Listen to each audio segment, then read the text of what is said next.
Hey traders, Raghee here. Welcome to Charts and Coffee. Hope everyone is doing well. We're going to kick off this looks like another kind of overnight rocket ship where we've seen a lot of strength in the pre-market, in the overnight. And remember, overnight is still somebody's trading session, right? It's not that the US is asleep and the markets just wander around. Remember, this is now the opinion of the Asian session, the Asian close, the European Open, and the UK Open. And then now we're getting that volume and volatility coming out of the US. And that'll kick in around 7 a.m.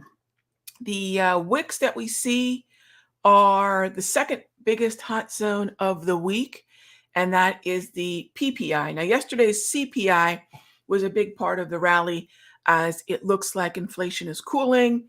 The Fed gets to walk a little victory lap, and we see that the expectations for rate cuts continue to stay 1 to 2 by the time we get to the July 3-1 meeting next year. So that means by mid to late summer, we're talking about being a quarter to a half point lower in rates than we are right now. And yes, the hold, which we've been talking about here in Charts and Coffee for some time, the hold is in, gang. There's very likely anything catastrophic between now and the end of the year that would create a situation where the Federal Reserve has to defy the Fed fund futures, has to shock the market and bump a quarter point. Believe me, they don't want to do that, right? I like to remind everybody who loves being a historian of market behavior. And some of you might harken back to Q4 2018, where Jerome Powell, a fairly fresh Fed chair, decided to go, what's another quarter point hike? And he promptly found out. Q1 2019 was the swiftest sell-off we had seen in a very long time in modern markets. That is until 2020. But at the time, 2019 was what chaos and catastrophe looked like. And that was all because Jerome Powell decided to defy what was expected of the Federal Reserve. Don't think he's going to do that again. That's not in the cards. So let's play the hand we've been dealt. It's the one that continues to suggest that we're going to hold through the remainder of the year and cut into next year. And that's where we sit. Now, it's hard not to see the evidence of this beyond the strength in the relative outperforming indices, NASDAQ and S&P. We can also see this with the way in which yesterday's CPI sent the dollar lower and the euro higher. If you're looking for a way to measure the US dollar, the best way to do that is through the euro, because it's a more accessible futures contract. You can pull it up on Thinkorswim. It's part of the CME feed rather than the ICE feed. So pull up 6E. Remember that it's 58% of the US dollar index basket. This is the main inverse or negative correlation to the dollar. This goes up, dollar goes down, and that's a really easy way to track and arguably the best way to track the dollar. And then ZB, look, yields are not in an uptrend. Yields are not crossing any major thresholds yet.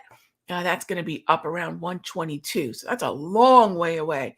But the fact that the downtrend of October has been broken in November, as we're seeing that macroeconomic shift, as we're getting probably the most dovish outlook from the Federal Reserve via the Fed fund futures that we've had in a while, that shift is a big deal, gang. The price shift with the macroeconomic shift is telling us that yields are no longer going to continue to go up.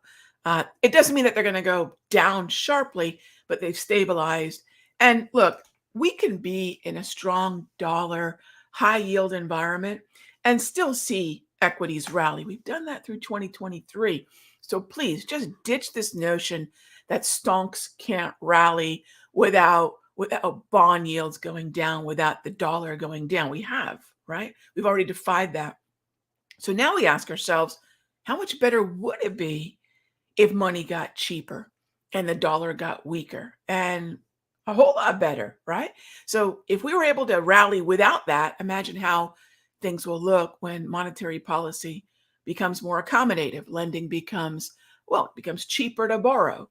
And that's going to be largely really good for equities. It historically has been, but we haven't needed it. So just look at it as the cherry on top. All right, so gang, that's just a quick recap of what's on the radar. Not just what's on the radar, gang. As we like to say in Charts and Coffee, we talk our book. And I'm not talking bullishly because the markets are up. That's what most folks do. When the markets are down, we're circling the drain and they're bears. And when the markets are up, suddenly everyone's a bull. Bottom line is we've been bullish all year, and we continue to be in a long position in the Qs. These options expire November 17. We bought them back on November, when did we buy these? The 9th? We bought these on the 9th. Thank you, Jerome Powell, for sending the markets lower on the 9th. So we have until the 17th to continue to take this rocket ship higher. We bought these for what? $6. We bought these for about $5.90, $5.80 to $6, if I recall. I know where my average is, and I'm trying to think. I think most of our members got in around, let's call it 6. I'm going to go with the high end, about 6.10. These things are just shy of, are these things just shy of $20 right now? I'm actually trying to pull that up. So when I talk about 3x or 300%, I mean, who cares about percentages, really? Let's talk dollars. Let's talk points, right? Dollars and points. I could buy something for 35 cents and it could go to 70 cents. And gosh, that's 100%. That's $35. Let's talk about real money. Bought these for 6. They're trading at 19. We still have a few more days to expiration. That's how we like to roll in the Sector Secrets Master Room. Dollars and points, right? All right, so let's get to it. As always, best part of our show are your questions, so keep them coming. And first up, crude oil. Seamus, yes.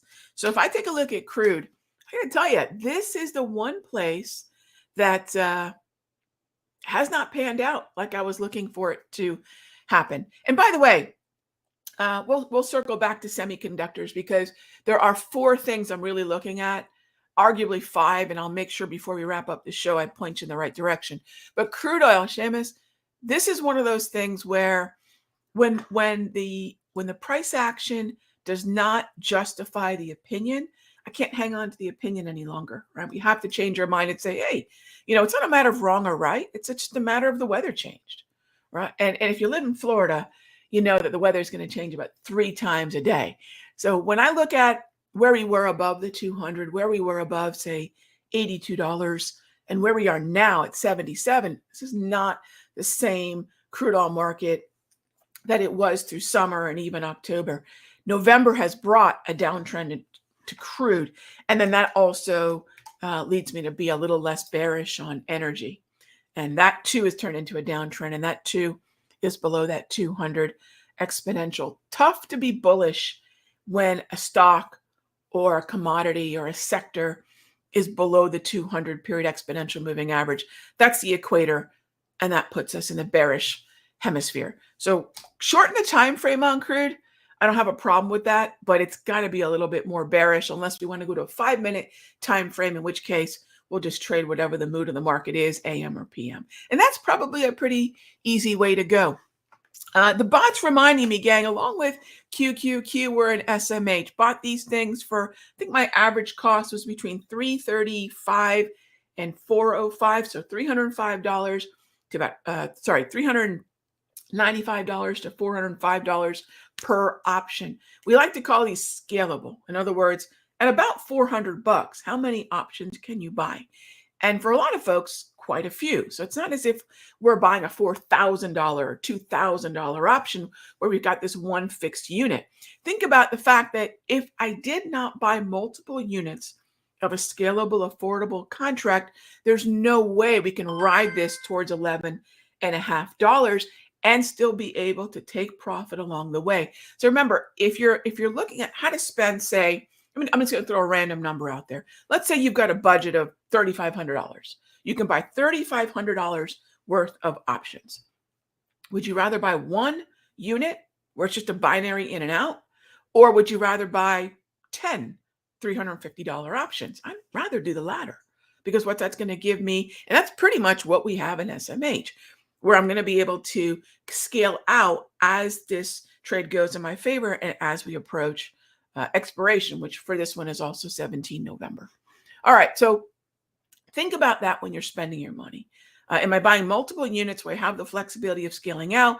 Or am I buying this one unit where I'm building the bad habit of thinking, well, if I only have one of these, let me just see how far it'll go, because once I get out, I'm flat. And I don't want to miss the move. Even two is better than one, when we're talking about scaling in and scaling out. All right. So next up, good morning. JT asked, I received SMH and QQQ swing alerts.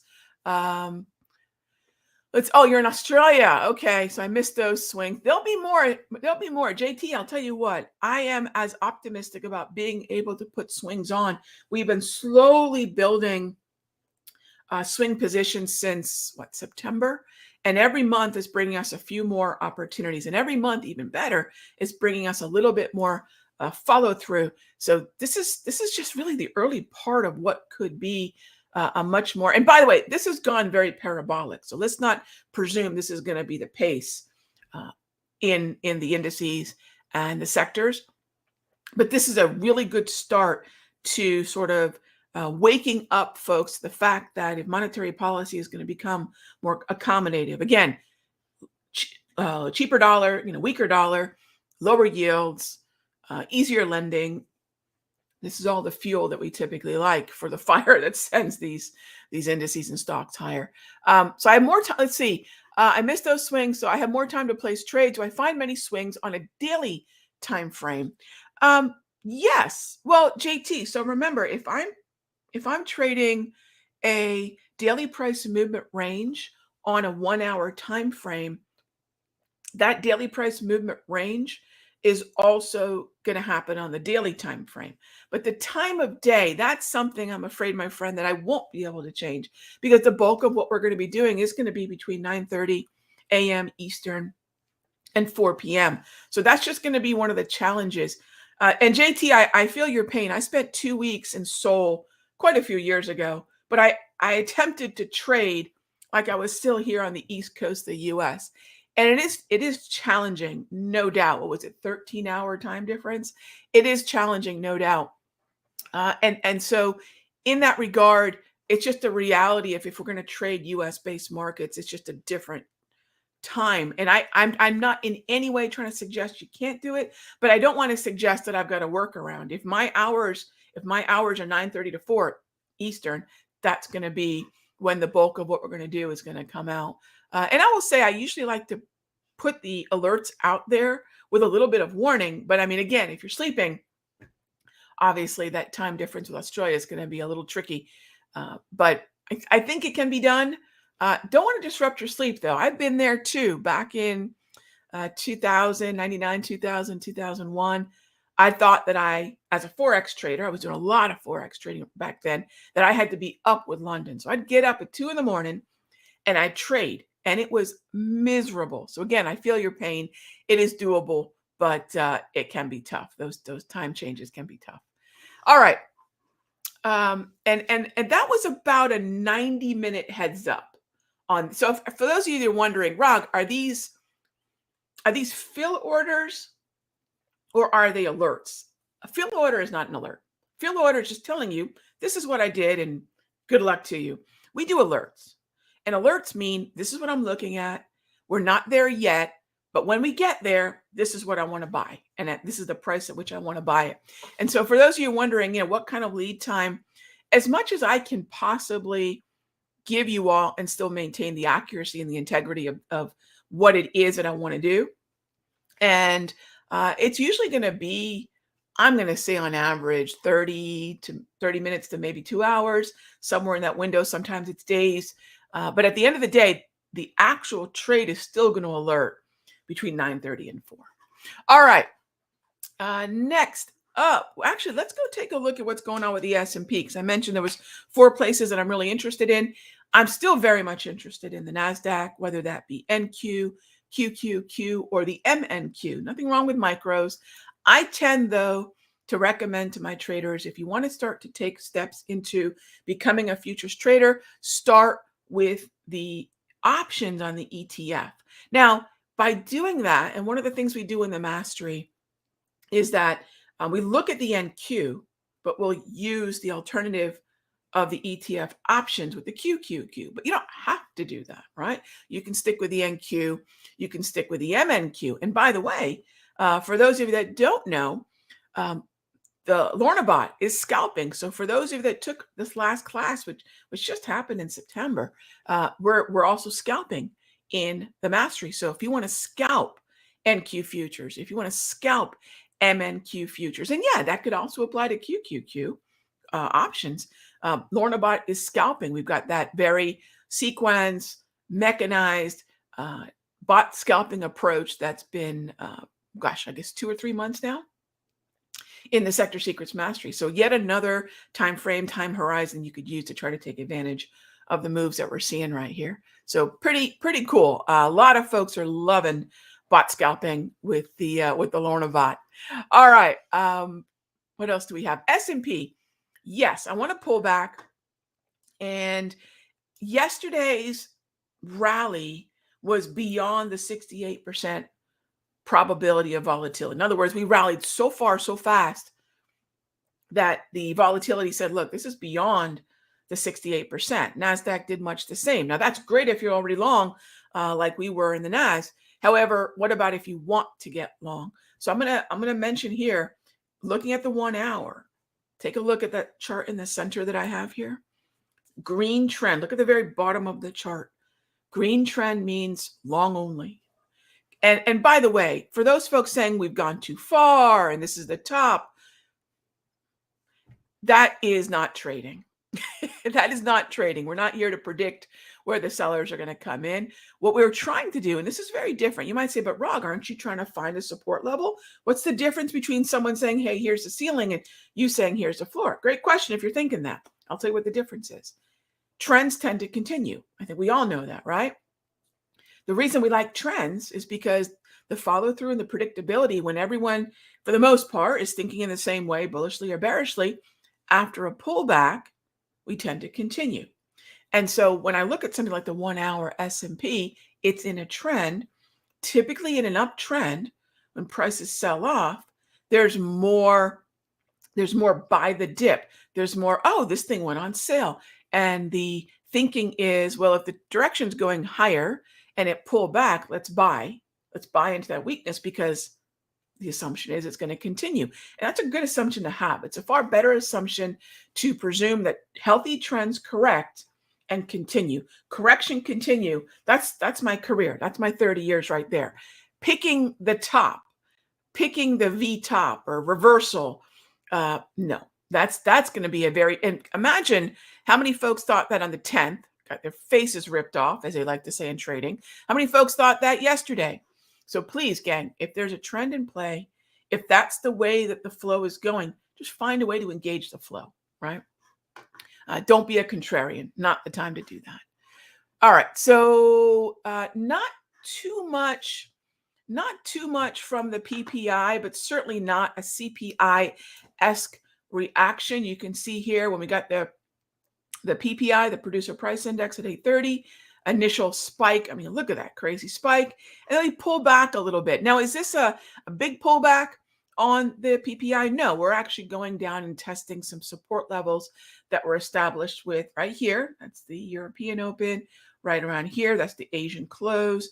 And so we're just going back to test some pre-market lows. Not a big deal. Certainly not the same uptrend that we inherited yesterday. And that's not always great, gang. Inheriting an uptrend on the bell is not always going to be a beneficial thing. So if we cruise on into the bell here in a bullish but sideways environment, I actually have no issue with that whatsoever. In fact, I kind of prefer it. And then we'll figure out which one of the indices and which sectors and which stocks are our relative performers likely to the upside.